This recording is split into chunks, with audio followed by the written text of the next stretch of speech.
Hey friends, welcome back to Midweek and welcome back to our series More Than Miracles, where we're talking about what John is doing by recording these specific 7, some argue 8 miracles in the Gospel of John. Now, John calls them signs and wonders, and what he's doing is showing us Jesus making comparisons, specifically these I am statements of comparing himself to the Father, not in the sense that they are the same person, but that they are connected as deity, like Jesus is God. And so he's doing it in that front, but also showing us on a theological perspective what it looks like to raise our level of discipleship, because every step we take closer to Jesus is a different level of meaning for us. And so as we look at the path from the first miracle to now, we've seen this kind of growth chart of, I guess, discipleship. And so that's what we've been doing in this series, is just unfolding each of these signs and wonders, each of these miracles.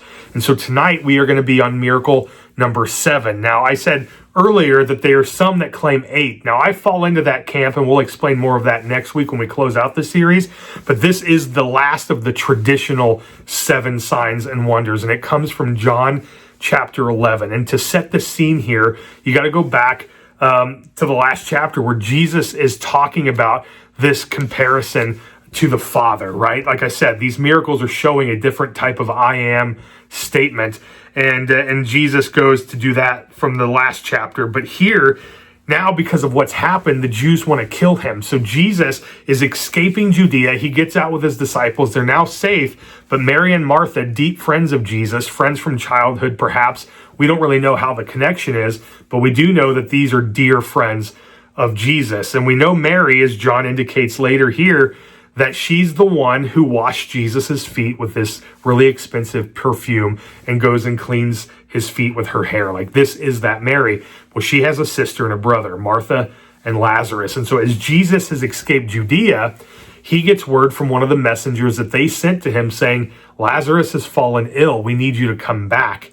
Now, they may have him come back because they've heard what he can do. Maybe they witnessed some of what he can do firsthand, but nonetheless, they're friends with Jesus. And so, I mean, they just kind of have this expectation that Jesus is going to come and at least deliver because they're friends. And if he can't do what he's done with other people, then there's something he might be able to figure out. And so they have this hope of what Jesus is coming to do. So then Jesus comes to his disciples and he says, hey, we got to go back to Judea.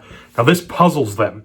And they go, why in the world would we want to go back to Judea when they are trying to stone you to death?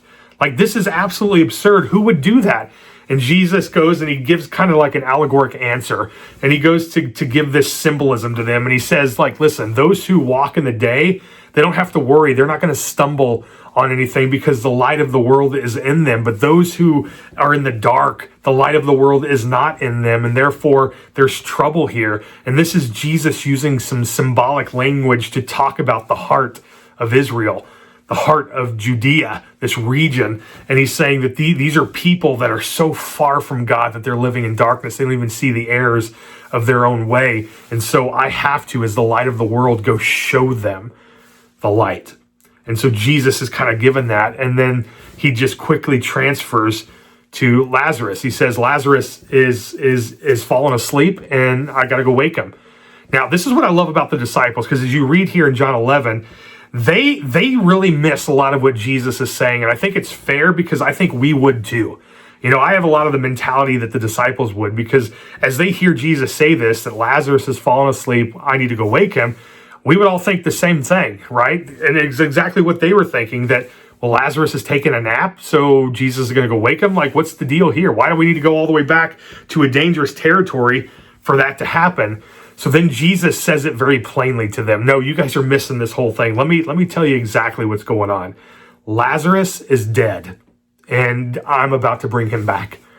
Now, remember, the disciples know who Jesus is based on what we talked about in John 6, right? The spirit hovering over the water analogy. They know exactly who Jesus is. And so when Jesus is going to do this, they're all in, and they end up going. So the first person he comes in contact with is Martha, one of the sisters, right? She meets him at this place, and she comes and she says kind of the logical answer or the logical question to Jesus. You see, Jesus interacts with Martha first and then Mary, and he's doing this on purpose, I think, because he's dealing with the logical side of things, and this is where Martha comes from, and then he swifts into the emotional side of this argument. And so he comes to Martha, and she goes, Jesus, if you were just here, you would have healed him, right? And I mean, look at what it says. And Martha said to Jesus, Lord, if you had just been here, my brother would not have died. But even now, I know that whatever you ask from God, God will give you. And Jesus said to her, your brother will rise again. And Martha gives the very religious answer. Listen to what she says. She says to him, I know that he will rise again in the resurrection on the last day. Like, this is her just like hearing Jesus give a church answer. That's what she thinks is happening. And she goes, yeah, I know at the end of time, all the dead shall rise first, and there is resurrection in the life, and we're all going to be together again. But like, that's not helping me here, Jesus. And I think she misses the point, just like we would, right? And so Jesus goes to correct. He goes, no. You're missing this. Like, the resurrection isn't a time frame. The resurrection isn't a thing that is going to happen. Like, the resurrection is a person, and that's me. Look at what he says to her in verse 25. I am, this is that I am statement, I am the resurrection and the life. Whoever believes in me, though he die, yet shall he live. This is absolutely incredible. And he says, everyone who lives and believes in me shall never die. Do you believe this? And she said to him, yes, Lord, I believe that you are the Christ, the Son of God, who is coming into the world. So Martha is now starting to connect the dots as well. And she goes, what is Jesus about to do? Like, I get the fact, like, I'm already sold on you, Jesus. I'm already sold on the religious component of it. And Jesus is trying to break that. He goes, I don't want you to follow me based on your religious ideologies. I want you to follow me because you are deeply invested in the person that I am, because I am deeply invested in you. I love you like crazy. Like, I want that to be enough. I don't want anything religious, anything denominational. I don't want any of these things that are going to get in the way, logically or otherwise, that are going to separate me from you. I am the resurrection. And though you will die physically, if you are in me, you will always live. Period. We're going to break that down in a minute. Now Jesus gets to Mary. Mary goes home. Jesus stays where he met with Martha. Martha goes home to get Mary and says kind of quietly, hey, Jesus is here. You need to go see him. Now at the house, there's these professional mourners. Okay. These professional mourners were hired by poor and wealthy. It was just kind of a customary practice all the way back in the days of Egypt. So this has been a tradition for like millennia, right? And so as they come to this moment, they've got these mourners there. And now, of course, like every Jewish practice, they use this as a measurement of wealth. And so you can know how wealthy a person is based on how many mourners they have mourning the death of someone they love. And so the more mourners you have, the wealthier you are. And the less you have, obviously, the poorer you are. But even the poorest of the poor found some sort of money to pay something. It's kind of like the funeral services we have here, right? We wouldn't have professional mourners, but we do have processionals. And when you're on the highway driving to work or coming from work and you see all these flashing lights and it's a big long line of them, you pull over and you pay your respects as the processional goes through. And even the poorest people try to scrap up money for a funeral. Now, as a pastor, I've done some of these funerals where the funeral home has contacted me and said, hey, we really need somebody to do this funeral. He doesn't have much family and they have zero money. And usually in those opportunities, I try to jump on them too, because I believe that everybody should have some sort of funeral service, if not even for the one family member that shows up, because everybody's at least got one, in my experience, you know, just to go and give them the respect, show them a little bit of love when maybe the rest of the world just kind of forgot about them. And so we have these practices, and that's what's happening here. And so as Martha's whispering to Mary, hey, Jesus is here. He's over where I met with him. Why don't you go see him? She gets up real quick, gathers her belongings, and just kind of rushes to Jesus. Now, these mourners think that she's going to the tomb because Lazarus has been there 4 days. I missed that part at the beginning, but you need to understand the 4 days because this is going to be important in a minute. And so they get up thinking she's going to the tomb, and they rush with her straight to Jesus. And now she's emotional too, asking the same question. And she goes, if you were to just been here, and she is just emotional. And just look at what it says, verse 32. Now, when Mary came to where Jesus was and saw him, she fell at his feet, saying to him, Lord, if you had just been here, my brother would not have died. And when Jesus saw her weeping, and the Jews who had come with her also weeping, these are the professionals, right? He was deeply moved in his spirit and greatly troubled. Now, the shortest verse in the Bible is about to come up, but it's also one of the most theologically rich verses in the entire Bible, where it says that Jesus wept. Now, why did he weep? Well, John already tells us he's deeply moved, but he's also greatly troubled. So there's something going on here that we're missing, right? Here's what I think it is. Jesus is angry at the fact, he's troubled at the fact that sin had entered the world, and as a result of sin, death. Knowing that us as a people could never conquer this enemy. We can't. Regardless of who you are, regardless of your economic stature, how much money you make, what profession you have, where you went to school or where you went to college or any of this stuff, like it doesn't matter. Like death will come knocking on your door. It will happen. It's inevitable. All the way back from when Adam brought sin into the world in Genesis chapter 3, this ground has been cursed and death is a result of the sin. Paul says the same thing in Romans 6:23. For the wages, what you get for what you do, for the wages of sin is death, period. And Jesus is greatly troubled at this moment because he is seeing death play out in real time. Now, Jesus has been around death. Like death does not fear, Jesus is not afraid of death, right? But this part troubles him because he sees people that he is close to, that he loves. Not just Mary and Martha, people in general. The mourners, her, Martha, Lazarus in a tomb, the disciples around him, thinking of you and I, even to this very moment. And he is greatly troubled because death is an enemy that he has to go fight on our behalf. Not because he's afraid of it, but because of what it's done to us. Somebody that God loves so much that he created us in a heavenly realm. That's what earth was intended for in the creation story. But we compromised that because we brought sin into the world. And this is just a reminder of how broken we are. And Jesus is just relentlessly crying here. And he's broken. He's troubled. And so he gathers he gathers himself. And then he goes over there. And John is very much adamant about reminding us that this is the fourth day.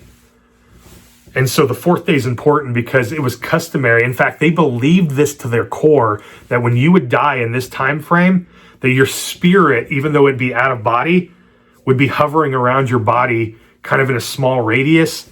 And then on the fourth day, it would finally leave because your body would start to decompose. And then you would stay in your family tomb for about a year. Usually about a year is how long you'd be there. And then once your body fully decomposed and it was just the bones there, they would take your bones and throw it into an ossuary somewhere. But this was the customary practice, that at least for that year, but those 3 days specifically, your spirit would just hover your body. And once the decomposition would start, your spirit would then go find its final resting place, wherever that may be. And that's kind of the narrative of what's taking place. And so when Jesus says, let's go to the tomb, let's open up and roll the stone away, the girls go, oh, you don't want to do that. Mary says, it's going to stink in there, because what happens with the decomposition is it lets off these odors and the dead body then begins to stink. And Jesus says, roll the stone away. And he goes, I'm about to share something with you that might rock your world. And then he offers a prayer to God. And here's what he says, and I love this. It says in verse 41, so they took the stone away, and Jesus lifted up his eyes, and he said, Father, I thank you that you have heard me. I knew that you always hear me, but I said this on account of the people standing around, that they may believe that you sent me. And when he said these things, he cried out with a loud voice, Lazarus, come out. So let's not miss the moment here. Jesus, before this big miracle takes place, he is praying to the Father, and he's just simply offering thanks. Thank you, Father, for hearing me. I know that you've always heard me. I feel the power. I feel connected to you. And I don't say this out loud for any glory for myself, but I say this so that everyone that is in my radius, everyone that can hear my voice as I pray to you, they're going to know that you are the one who sent me. Remember, miracles are what validates the message of God. So Lord, let them trust me that you sent me, and let this bring a deeper impact to their spiritual journey so that they can trust you too. And then after the prayer is over, he shouts out into the grave, Lazarus, get out here. And Lazarus gets up and he walks out. In verse 44, it says, the man who had died come out, his hands and feet bound with linen strips, and his face wrapped with a cloth. And Jesus said, unbind him and let him go. And this is where it all begins to move. Now the religious leaders even more so want to kill him, right? Because what is going on here that this guy could even bring the dead back to life? Now, that's the end of the miracle, but let's talk about the spiritual significance this has for you and I.